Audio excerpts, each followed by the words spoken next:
స్వాతంత్రం వచ్చినప్పటి నుంచి ఇప్పటి వరకు విప్లవాత్మకమైనటువంటి పరిపాలన, విద్య, వైద్యం, ఆరోగ్యం, సామాజికంగా, రాజకీయంగా ఇట్లా ప్రతి దాంట్లో కూడా ఎవరు కని విని ఎరగని విధంగా సార్ ఇది మీరు ఈ రాష్ట్రంలో 175 నియోజకవర్గాల్లో ప్రతి సచివాలయ పరిధిలో అభివృద్ధి, సంక్షేమం, అభివృద్ధి ఏం జరిగింది, ఆ సచివాలయ పరిధిలో ఏ రోడ్లు ఏం వేశారు, డ్రైనేజీలు ఏం కట్టినారు, స్కూళ్ళు ఏం కట్టినారని ప్రతిదీ ఆ డిస్ప్లే బోర్డు పెట్టి వై నీడ్ ఏపీ జగన్ అనే ప్రోగ్రాం చేసి ఎక్కడ అబద్ధాలు లేకుండా, మోసాలు లేకుండా కళ్ళకు కట్టినట్లు ఆ సచివాలయ పరిధిలో జరిగినటువంటి అభివృద్ధిని చూపించాడు. అదేవిధంగా సంక్షేమం ప్రతి పేదవాడికి, నిరుపేద, అట్టడుగు, దిగువ మధ్య తరగతి ప్రజలకు ప్రతి ఒక్కరూ నేను అండగా ఉన్నాను, ఈ రాష్ట్ర ప్రభుత్వము పేదల పక్షాన ఉండాలి అని చెప్పడానికి ప్రతి పథకము చేరినట్లు డిస్ప్లే బోర్డులో వాళ్ళకి అందిన ప్రతి పథకం పెట్టాడు. అలాగే ఇలాంటి నాయకుడు ఈ రాష్ట్రానికి ఎంతో అవసరం, అంటే పేదలకు అయితే అత్యంత అవసరము. పూర్వమామిళ్ళ అనేది మా నియోజకవర్గంలో అన్నిటికన్నా పెద్ద మండలము. ఆ మండలానికి అంతా రెడ్డిసే. ఆ పూర్వమామిళ్ళ మండలంలో అయినా చైర్మన్, మండలాధ్యక్షురాలు, మళ్ళీ వైస్ మండల అధ్యక్షురాలు వారు ఇచ్చారు సార్, గౌరవించారు. సామాజిక న్యాయం సార్. రైట్. చంద్రబాబు నాయుడు, రాజశేఖర రెడ్డి ఉన్నప్పుడు నుంచి కడపకు ఏమన్నా చేయాలంటే రాజశేఖరుడికి పేరు వస్తుంది, రాయలసీమకు ఏం చేయాలన్నా రాజశేఖరుడి పేరు వస్తుంది అనే ఉద్దేశంతో ఇంతవరకు కడప జిల్లాలో ఎటువంటి అభివృద్ధి కార్యక్రమాలు చేయలేదు చంద్రబాబు నాయుడు అనేది వాస్తవం సార్.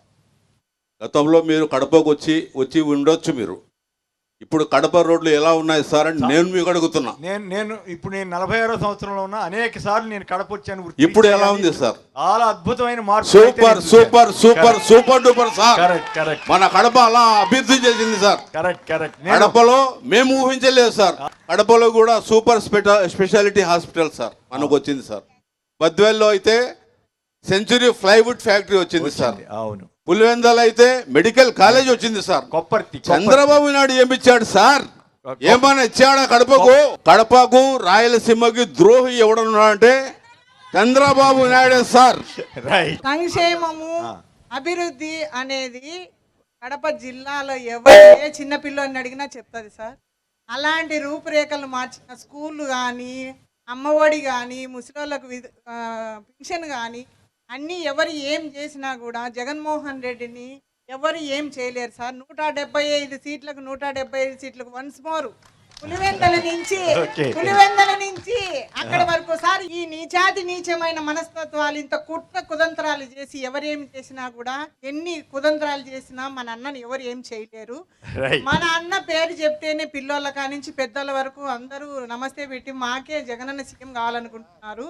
రైట్. యానాదయ్య గారు టీటీడీ బోర్డు సభ్యులు, వారు మాట్లాడారు. కడపకు ప్రజాప్రస్థానం, ప్రజల యొక్క ప్రస్తావన అంటే ఈ జిల్లా నుంచి ఈ దేశానికే, ప్రపంచానికే ఒక దిక్కుచూచిగా ఈ రాష్ట్ర ముఖ్యమంత్రి జగన్మోహన్ రెడ్డి గారు సామాజిక న్యాయం మా వాదన కాదు, మా విధానం అని, నా ఎస్సీ, నా ఎస్టీ, నా బీసీ, నా మైనార్టీ అనేవాళ్ళు బలహీన వర్గాలకి ఈ దేశంలో అనేక రాష్ట్రాలలో ముఖ్యమంత్రులు చేసినటువంటి ఎంతో సీనియర్లు, ములాయం సింగ్ యాదవ్, లల్లూ ప్రసాద్ యాదవ్ లాంటి యోధాన యోధులు మా వర్గాలకు చెంది ముఖ్యమంత్రులు చేసిన రాష్ట్రంలో కూడా బీసీలు అంటే 2-3 కులాలే కానీ ఈ రాష్ట్రంలో ఉన్నటువంటి పూసల, దొమ్మర, పిచ్చుగుంట్ల లాంటి చిన్న కులాలు 139 బీసీ కులాలని వారందరినీ కూడా ప్రభుత్వంలో భాగస్వామ్యులు చేసి మీ సామాజిక వర్గాలకి ఏం కావాలనో మీరే నిర్ణయించుకునేటువంటి ఒక ఆలోచన విధానంతో సామాజిక న్యాయం చేసిన ఏకైక ముఖ్యమంత్రి వైఎస్ జగన్మోహన్ రెడ్డి గారు. అదే కాదు, ఏదో కులాల వారీగా 139 బీసీ కులాలకి 56 కార్పొరేషన్లు ఏర్పాటు చేసి కేవలం కుల కార్పొరేషన్ చైర్మన్, డైరెక్టర్లే కాదు, ఈరోజు అత్యున్నతమైనటువంటి రాజ్యసభలో ఈరోజు 4 బీసీలకి రాజ్యసభ అవకాశం, ఒక ఎస్టీకి రాజ్యసభ అవకాశం కల్పించినటువంటి చారిత్రాత్మకమైనటువంటి ముఖ్యమంత్రి కూడా జగన్మోహన్ రెడ్డి గారే. సామాజిక న్యాయం అంటే గతంలో చంద్రబాబు నాయుడు గారు తన సామాజిక వర్గాలను రాజ్యసభ పంపించారు తప్ప ఎప్పుడైనా ఒక మత్స్యకారుని కానీ, ఒక యాదవులు కానీ, ఒక ఎస్టీని కానీ, ఒక చిన్న సామాజిక వర్గాల్ని పార్లమెంట్లో కూర్చోబెట్టినటువంటి చరిత్ర ఎప్పుడు మనం వినలేదు కూడా, చూడలేదు కూడా. ఇదే కాదు, ఈరోజు శాసన మండలి అంటే వాళ్ళ వర్గాల్లో టికెట్ రాని వారికి, వాళ్ళ సామాజిక వర్గాలకి న్యాయం చేశారు తప్ప ఈరోజు ఒక వడ్డెర కానీ, వడ్డీలు కానీ, మత్స్యకారులు కానీ, చిన్న చిన్న సామాజిక వర్గాలకి ఈరోజు 18 మందిని శాసన మండలిలో శాసనాలు నిర్ణయించే కాడ బీసీలను కూర్చోబెట్టి ఈరోజు మార్కెట్ యార్డు ఎప్పుడైనా రిజర్వేషన్ చూసామా?